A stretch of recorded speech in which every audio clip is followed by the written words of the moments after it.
Hello, thank you for coming to today's session, SAP on Azure. My name is Mladen Baranek, and today I will take this 30 minutes to tell you about Microsoft and SAP. So I work as a Chief Technical Officer at Miadria. We are mainly focused on public cloud, and we were quite attracted to Microsoft Azure. And then SAP actually was shown as a viable option on Azure. We were delighted to start working with some customers. So at the moment we are a cloud productivity partner and a cloud partner. So I would like to ask, how many of you use Azure at the moment or plan to use Azure? Can you raise hand? Okay, cool. And about SAP, how many of you use SAP or plan to use SAP? Thank you. Microsoft eats its own food.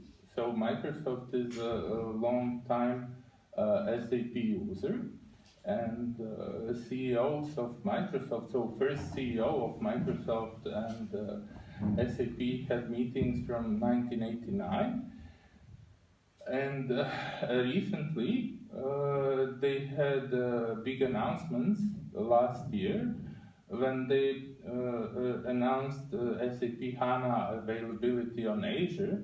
So I'll talk about that a little bit later.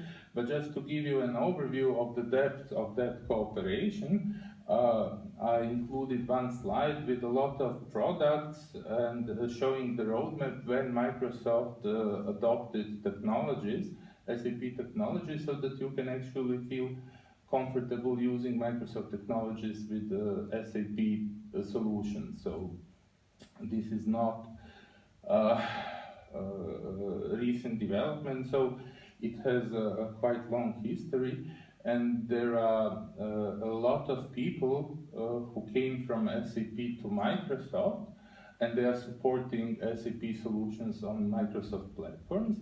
So latest big announcement was in 2016 when SAP HANA availability was announced on big platforms, and many corporations actually started migration from on-premise to SAP on Azure solutions.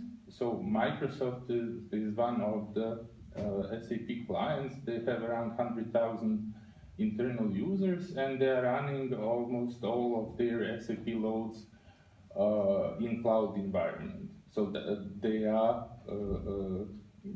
proving that it is quite possible to do that even for very large accounts.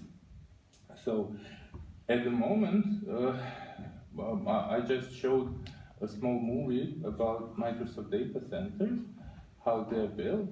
So at the moment, Microsoft operates in around 30 regions, I think 38 currently, and has more than 100 data centers. So in Europe, one of the first data centers are called West Europe and North Europe, in Netherlands and in Ireland. So round trip time to them is around 35 milliseconds. But recently Microsoft opened data centers in Germany, so there are two in Magdeburg and Frankfurt, and hopefully next 1 or 2 months there will be new data centers in France, 2 data centers there, and currently there are 2 data centers available in England as well. So European customers have a quite good connectivity, and I'll talk about that a little bit later.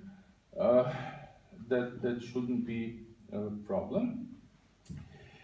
So regarding Azure services, Azure gives you benefit of using platform as a service or using software as a service. So if you are already using Office 365 or Power BI or a number of other solutions, you can suddenly have even more benefits if you migrate your SAP on Azure and provide connectivity for big data analysis, for artificial intelligence, and for presentation of your data. I'll give a brief demo of Azure Console afterwards. So, regarding SAP applications and Microsoft, there is a slide showing you what Microsoft is currently using there, but there are many more that are certified and supported on Azure.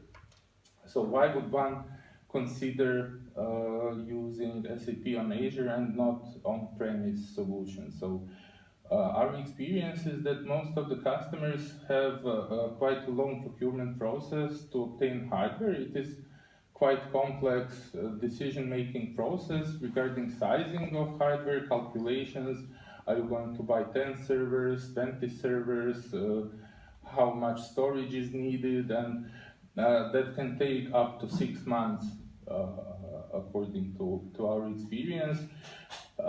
If you go with Azure, basically you have scalability and you can do deployment in 1 or 2 days. So you skip 6 months from your introduction if you plan to use SAP in real life. Of course, hybrid solution is supported. If you are existing customer of SAP, there is a possibility to integrate your on-premise solution with test and development environment or some other applications that can be run on SAP on Azure. And as I mentioned before, there are a number of people who used to work in SAP who moved to Microsoft, and this long-term relationship of Microsoft and SAP will give you best support you can get. So Microsoft currently supports also a number of Linux platforms, and yeah, it's reasonable to assume that Microsoft SQL and Windows are best supported by Microsoft. So from that perspective, it should be covered. You get the full production certification from SAP, so you can call SAP support. They'll know what you are talking about, and they'll give you full support. And to some SAP on Azure benefits, you can get up to 75 total cost of ownership savings if you move your development and test environment to SAP on Azure, because you don't have to run them 24/7. So test environment can be run when your people are actually testing something, as well as development environment. So you are paying only for the resources you are using. You do not have to size your hardware to accommodate the loads that will be intermittent. Then for production environments, as I mentioned before, you get speed. So from that perspective, you can trim 6 months or more from your implementation timeline. And additionally, you will get upward mobility. So regarding scalability, it takes 1 or 2 hours to start using bigger instances, and if you need better performance, you don't have a procurement cycle. You can just increase size of your instances and you'll get better performance immediately. It can be used, of course, for disaster recovery and archiving, where Azure solutions can provide up to 60% cost savings compared to on-premise storage solutions. So, briefly about recommended use cases. Of course, training, demo, sandbox versions, that's really no-brainer to run them in a public cloud environment, and Azure is a perfect one for doing that. And you can run complete development, test, and production systems where you have scale up and down. And you can actually also use high availability options. I'll mention that afterwards. And you can use to decommission your on-premise SAP system if you have to do forklift upgrade or you are moving to a new version. That is ideal moment to come to us and to discuss whether you can actually migrate from on-premise to SAP on Azure. So regarding certification process, there is a huge team in Germany who is running number of SAP benchmarks and is certifying each and every component of Azure with SAP. So you can always get a fresh list of what is certified to work and the guidelines how to use it. So there are some minimum requirements, and at the end of this presentation I included some reference materials that if you download the presentation later on you can go through and see about your specific case. Of guest operating systems, Windows, SUSE Linux, and Red Hat are certified, and there are a number of databases, including, of course, Microsoft SQL, but Oracle and IBM DB2 can also be run on Azure, and SAP HANA, later on I'll talk more about that, is fully supported. Azure SQL? Not, so it's a Microsoft SQL Server, and you have to install it in, it cannot be as a service, it has to be on a virtual machine. It has to be? Yes. So it cannot be SQL as a service at the moment, yes. Thank you.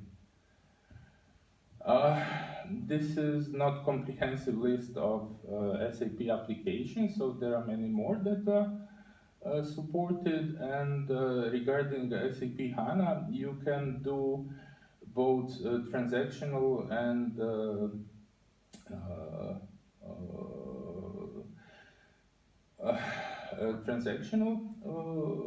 applications. Plus, there are special versions of Linux operating systems that are already pre-tested and pre-configured to run with SAP. So you can actually use SL/ for SAP image that can be bring your own license, or you can use pay-as-you-go license. So many of our clients had concern how many Linux certified engineers we have, because in practice they had a lot of issues in on-premise solutions maintaining and supporting their Linux installation. And I can give you first-hand experience. We didn't have almost any issues with running SAP on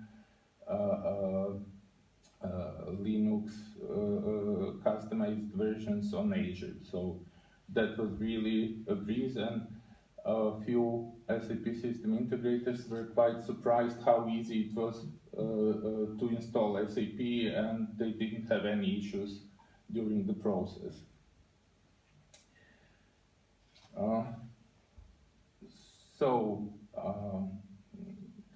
Regarding virtual machine types and what is certified, there are a number of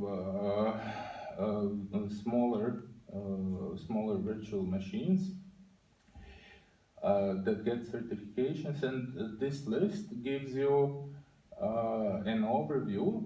So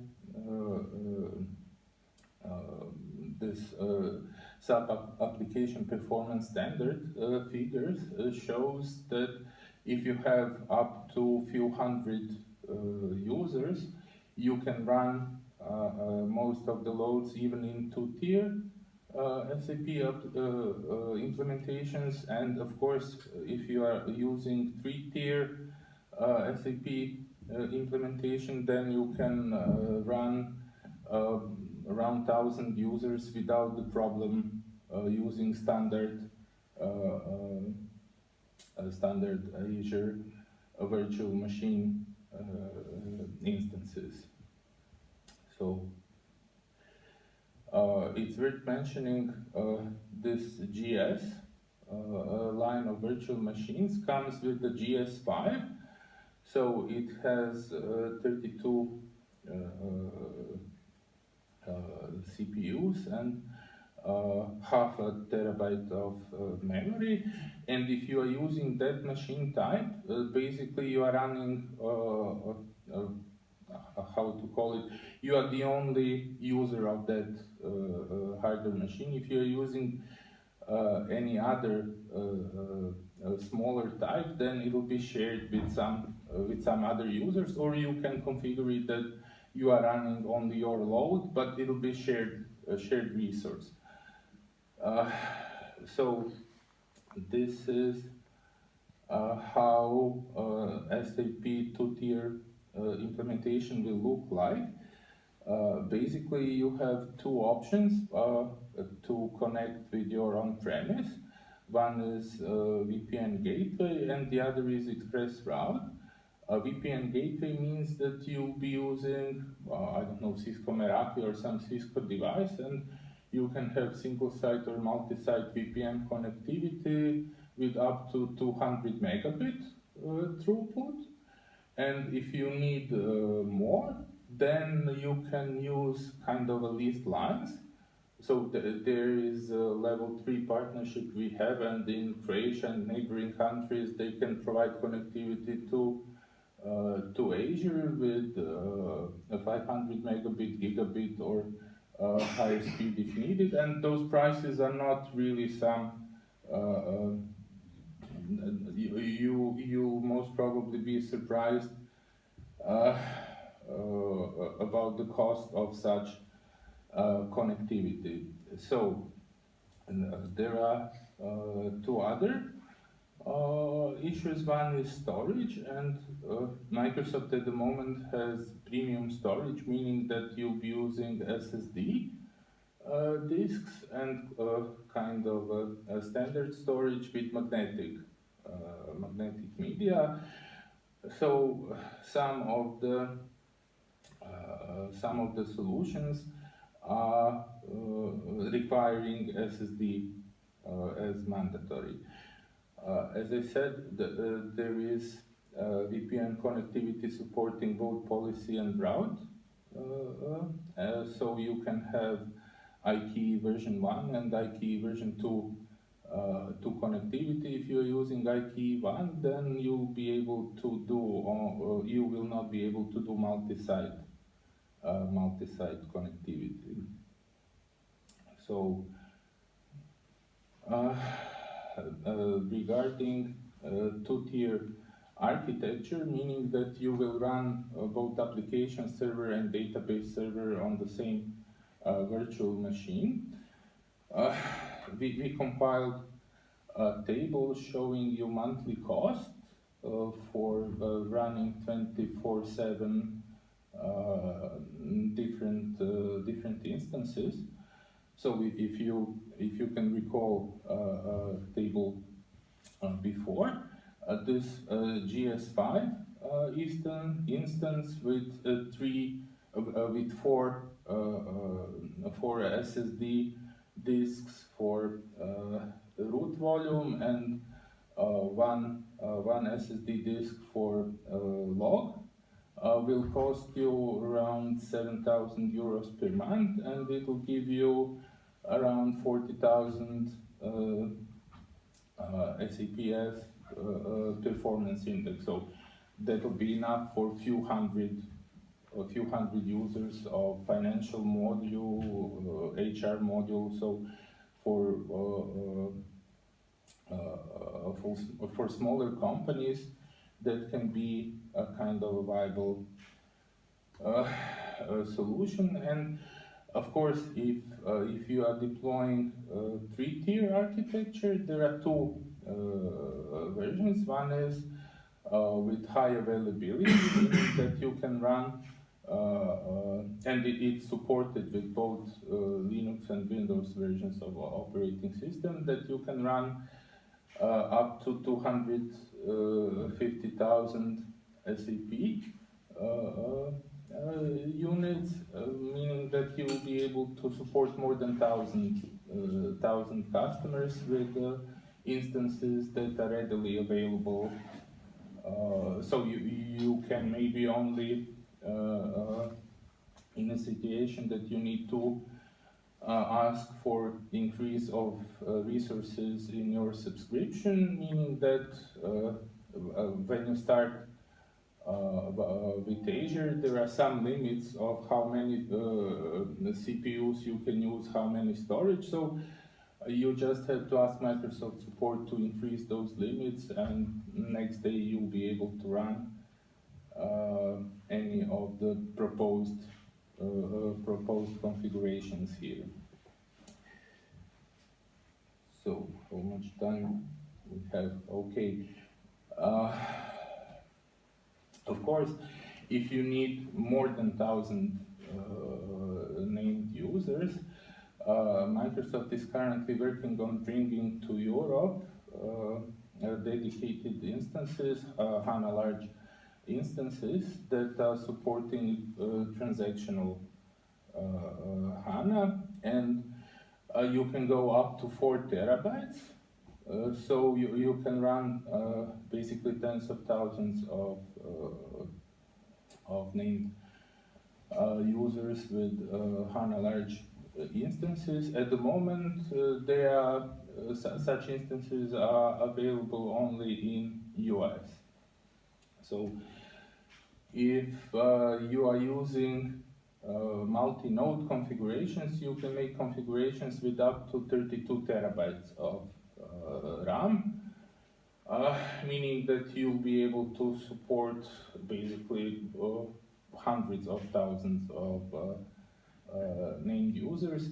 So this is just to show you that there is no limit, and you can actually save a lot of money for test production, for some reporting, and you can easily increase performance during your reporting periods, so that people do not have to work overtime while you are doing reporting. You can increase performance of your system without a big risk, and then you can lower the cost during the months when people are on vacation. So basically, if you manage your subscription and installation, it can solve a lot of the problems you have with the on-premise physical hardware. You have to procure and maintain and configure and sort out all the complicated stuff.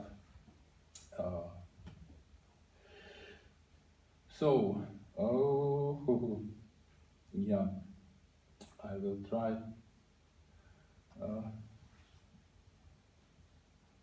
What will?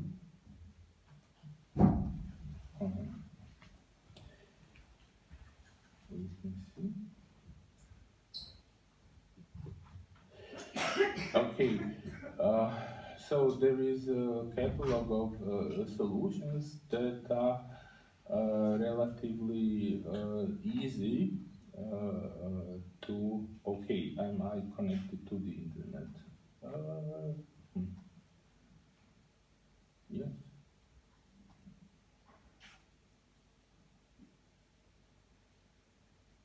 Okay, connection was obviously slow. There are a number of solutions that you can deploy on Azure. So there are newest SAP releases. I think it's 16.10 at the moment. And basically, let me see.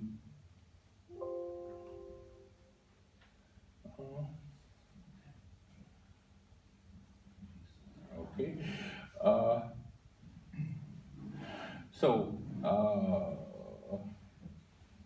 You just go to create instance, then you have to enter credentials for your Azure subscription, and you'll be able to get SAP running in less than 2 hours. So if you are using Fast Track, then it can take up to half an hour to install complete SAP system. And of course, if you work with the system integrator, we can actually take care of the operating system, Azure subscription and everything, configure your networking and provide guidelines to SAP consultants how they can install SAP on the desired environment. So, okay, this is Fast Track. I will not have actually time to do that, but maybe just to show for some people who didn't saw how Azure portal looks. Of course, you can completely automate Azure through APIs. There is a command line available in both PowerShell that can run on Linux and Windows, and there is a JavaScript-based version of CLI that uses a lot of JSON, and you can do a lot of shell scripts to do automating sizing, startup, shutdown, and stuff like that. So this is how basic Azure console is looking, but it seems that my wireless connection is kind of slow. Okay. Yeah. So we have few minutes, and I'll take this this time. If there are any questions.